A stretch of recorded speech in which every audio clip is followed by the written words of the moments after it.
talented actor whose credits include Deadwood and Damages. His latest project is the new FX series Justified. The series is based on an Elmore Leonard short story and airs Tuesday nights at 10. Here now, a scene from Justified. You're a serious situation right there. Yeah. Well, that's what makes drama. That's one way to put it. I was talking to somebody about this show, and it's pretty simple. He shoots people. Yeah. He meets people and says, if I see you back here in 24 hours, I'm going to shoot you. Yeah. This is great. So you enjoyed this character, I take it. Oh, it's a kick. Are you kidding? Yeah, it's a kick. Yeah. All those Elmore Leonard characters are a kick. You know. How did you end up in this role? They gave it to me. A year or so ago, I did a couple episodes of a show called Damages on FX the network. Well, yeah. And that basically led to this. John Landgraf, the head of the network, shot me an email, which by itself was pretty cool, and said they were going to do this show based on an Elmore Leonard short story, and wanted to know if I was interested in doing it. Did you know Leonard's work prior to the show? You know, I'll be honest with you, I've told everybody yes, but really no. Yeah. I've been lying for months. I thought about this on the way here. I thought, you know what, I'm going to come straight on this. Yeah. On this. Tell Tavis the truth. Here's what I knew. I knew Out of Sight, the movie. Right. I loved it. Mm-hmm. Get Shorty, I loved it. Mm-hmm. And I remember reading a script years ago. This isn't fair. Now that I've started talking, I realize I should have stopped myself. I remember reading the script to The Big Bounce. Mm-hmm. And I love that script. And I love that character that Owen Wilson played, I think. And I remember thinking when I read that script, I'd love to get my hands on one of those characters, you know. But I hadn't really read the books until I got this job. Yeah. And I read tons of them. Yeah. I was being a little bit flippant when I talked about the fact that he shoots people, although he does. For those who haven't seen the series, let me be more gracious about this. Tell me more about the character that you play on the series. Oh, it's fine. I actually hate talking about these things. He's a marshal, and he goes back to Kentucky, where he grew up, and he shoots people. You did fine. That's it. That's it. They call the series. I figured this before I saw it, but then I saw it. I understand why they call it Justified. Really? Yeah. Well, I mean, in my mind at least. Yeah. I mean, these are people who are, done bad things. Yeah, that's true. Yeah. I wanted to call it Kiltucky. Yeah. And not Kentucky. No one would go for it. No one. I talked to everyone I could. Yeah. I went all the way up the ladder. Yeah, you keep to the acting, Timothy. Exactly. Idea, man. Yeah. There's no off switch here. Yeah. You stay with the acting. Then they were going to call it Lawman. Yeah. But then Steven Seagal came out with a show called Lawman. Yeah. And ruined it for everybody. Yeah. So how'd we get him back? Yeah. We named it a title that sounds like a Steven Seagal movie. Yeah, Justified. Take that. Yeah. Is this where? I mean, when you've been acting how long now? Over 10 years. Yeah.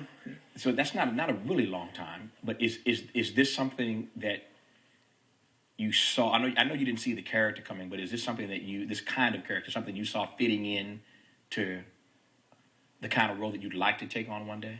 Oh yeah. No, yeah. I actually did. I mean, I think when I started this line of work, I thought, maybe one day if I worked at this, I could play characters like this one. Mm-hmm. Yeah. Acting for just over 10 years now. How did you? Which means you didn't do this as a child, obviously. No. How did you get into? How did you figure that this is what you're supposed to be doing 10 years ago? Oh, it was a bit of a hunch, really. I was out here in Los Angeles. I was a fine art major, studio art, painting, and drawing and stuff at USC. Right. And I needed. I owed some electives. It was 4 years. I was already out. I was a swimmer at the time. I was swimming down Orange County, and I owed some elective units. And I was down in Irvine, and they had I could take any class I wanted, and they had acting 101 down there at UC Irvine. And I thought, well, this is something I'd always kind of thought about. And it was about that time in my life where I had to do something. So I took this class, and it was a blast. And I thought, I waited for a while. It was a decision to go get my master's in fine arts, or move to New York and study acting. And seemed like the most fun idea at the time. And so I drove across the country, and I started taking acting classes with a man named Bill Esper at William Esper Studios. I did that for 2 years. And then I went out, tried to get work. So when I showed up in New York, I'd taken this class for, like a quarter. And I knocked on his door and met Mr. Esper and said, I want to learn how to act. And he said, I hadn't done a high school play. I'd just taken this one little class, but it seemed fun. And it worked out. I didn't want to interrupt you. No. I didn't want to interrupt while you. You should, because I'll just keep. I deliberately didn't want to interrupt while you were telling that story, because I'm always amazed at stories like that, how people are doing something else, and then through sort of happenstance, they find themselves into something that they're really gifted at, and the next thing you know, the guy's fronting his own series on FX. Well, it wasn't. Yeah. Well, thanks. I mean. At the time I was married, and I still am actually. But that's important to say for you, in case your wife's watching. Yeah, I'm still married. Yeah. She was just like, pick something. I had all sorts of. I wanted to paint. And I thought, well, I could start a band. That seems fun, and acting seems fun. She was just, just pick something. So, I moved to New York, and I felt like I had a leg up in a way. I had no, not having any experience, not having any bad habits. I was at I approached it in a way that was more, it felt like I was trying to, as an athlete, I was trying to take everything I'd learned as an athlete and somehow apply it to something that's really quite different, but in a way that was, I think, very helpful. Yeah. And that, I set very specific goals and tried to really kind of be very methodical about it. Yeah. What do you make of how well the series is doing? I mean, it ain't that old yet, and no. you're burning them up already. Well, it doesn't suck. I mean, yeah.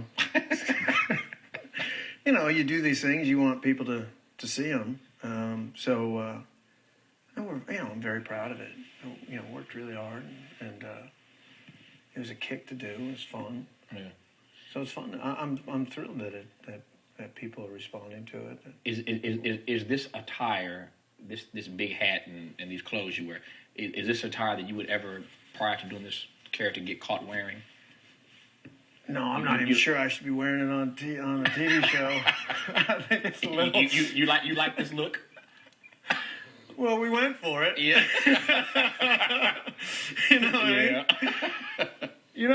The thing is, you forget that just about everywhere else, everyone's wearing them. Yeah.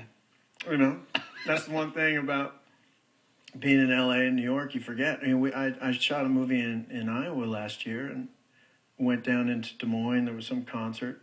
It wasn't even like a country western. I think it was like James Taylor. Yeah. Every dude had a hat on. I don't have one of those, Timothy. Oh, you should. Yeah. You're like, everybody's wearing it. No, we ain't.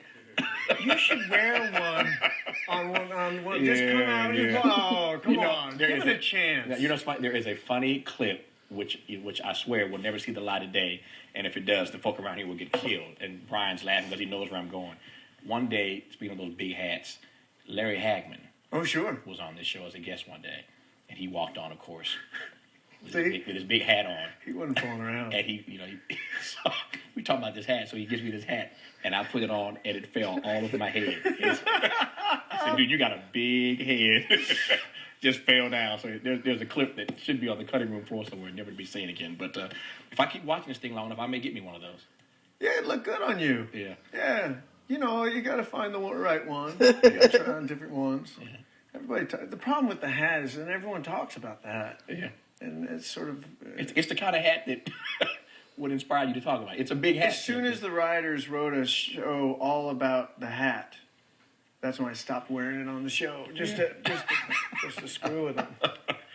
Because they never come to the set. So I did one episode where I just didn't wear the hat, because I knew the next episode was all about someone taking my hat. Mm-hmm. No one said anything to me. I don't know how it went over. You kind of ornery, aren't you?